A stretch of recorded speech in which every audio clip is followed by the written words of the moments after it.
Oh my god, hello YouTube! Probably some of you were expecting this video to come, and probably the rest of you are like, you're alive. So yes, I am here, hopefully to a full year of regular videos, and beyond. As for why I've been gone, I don't want to be long-winded, but I have no explanation. That's really all I wanted to say about that. Since this is my first video since like 400 BC, I'll start with a story that happened recently. So, for some backstory, I'm the president of this queer organization on my campus, and we were planning this holiday gift exchange. And obviously, we wanted to get some queer AF gifts, so we went to the local LGBT store to buy like all these identity flags. And they have lots of flags. I mean, they obviously had the gay pride flag, they had a bear flag, they had the HRC flag, they had a bisexuality flag, and they also had this big trans flag on display. So I went to buy a trans flag, there weren't any there. I went to the guy working there and I was like, do you have any trans flags that I could give you money to possess? And that just sets him off into this big rant. He's like, we're so mad at our distributors right now. Ever since Caitlyn Jenner and this trans thing became such a hot topic, the distributor has upped the price of trans flags to $70 per flag. $70 per flag. Do you see this? Do you see this flag? This is not a $70 flag. You can get this for $5 on Amazon. Five. It enrages me. And it also made me think about, like, how else this surge of trans visibility has affected our community. So, a while back, a trans friend of mine made a post on Facebook talking about how a lot of the popular content lately relating to trans people is made primarily for the easy consumption of cis people. And I agree, a lot of the stuff I see about trans people right now in the mainstream media, or like in online articles and videos that I see being shared the most often about trans people, that stuff isn't meant to be viewed by trans people. It's meant to educate cis people. I don't think I even remember the last day of my life that has gone by where one of my trans friends didn't share one of those versions of a top 10 things to never ask a trans person posts. The existence of these posts are not new. Trans people have been trying to reduce ignorance and increase visibility for ages. But recently, the word transgender is no longer something that like no one's ever heard of. Right now, thousands and thousands of people who previously wouldn't have been able to tell you the difference between a transformer and a transgender, and or people who would ever use the phrase a transgender,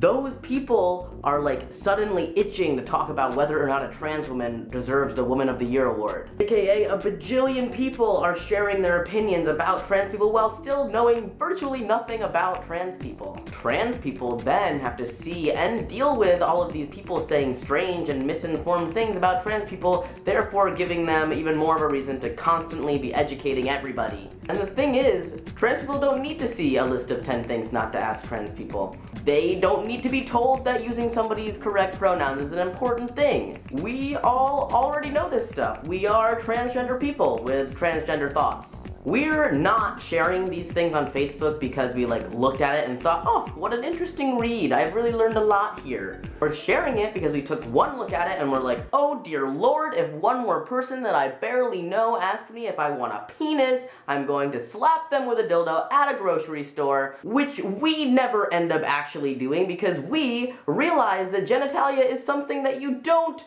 aggressively bring up with strangers in a public space. So instead we just share that post and we just cross our fingers that it reaches somebody. And I think it's important to note that a lot of the people making these lists and blogs and vlogs are trans people themselves, like very smart, educated trans activists that have also put out other content that like is like really deep and picks apart trans identity, and yet there they are, like, doing, like, the core basics, like, Trans 101, literally, like, bringing cis people through the trans ABCs. And why are they doing it? Because it's incredibly important for everybody to understand these basic things. It's incredibly important work. For example, if, like, only 1% of the population knew math, and then everybody else, like, had barely seen a number before, but, like, suddenly everybody really wanted to talk about math, and then all of those people that didn't know math were like, 2 + 2 = squiggle, and then all the math experts were like, no, well, actually everything equals squiggle, but also 2 + 2 = 4, and then they go out and teach everybody like basic addition and subtraction, and then suddenly the world is a better place and everyone's a math ally.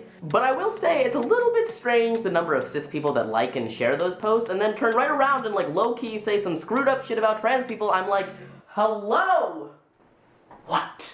It's like, does the person selling trans flags at $70 a pop consider themselves a trans ally? Probably. However, I do realize that it's really, really hard to become a great ally to a community that's not your own. Like, if any cis person spent as much time and effort learning about trans things and everything it encompasses as me or the average trans person does, I'd be like, whoa, calm down, you're gonna hurt yourself. Or I'd probably be like, hey there, buddy, are you doing okay? It seems like you're probably trans. So now, ironically, I will be addressing cis people specifically. Hello, cis people. I don't think anyone is expecting you to be like math experts. We're just kind of like hoping that everybody eventually learns their addition and subtraction. These like trans 101s that you see everywhere, that should be enough for you to like put 2 and 2 together. It equals 4. But like, if your most educational experience regarding trans people was from a BuzzFeed post, and you still want to call yourself an ally, you can, yeah, sure, give your 2 cents, but maybe like don't throw your entire wallet into an intellectual discussion about what it's like to be a trans person unless you want to do more research. And on that note, I don't even know where this video went. I think I hit a lot of points. See you someday, maybe Sunday.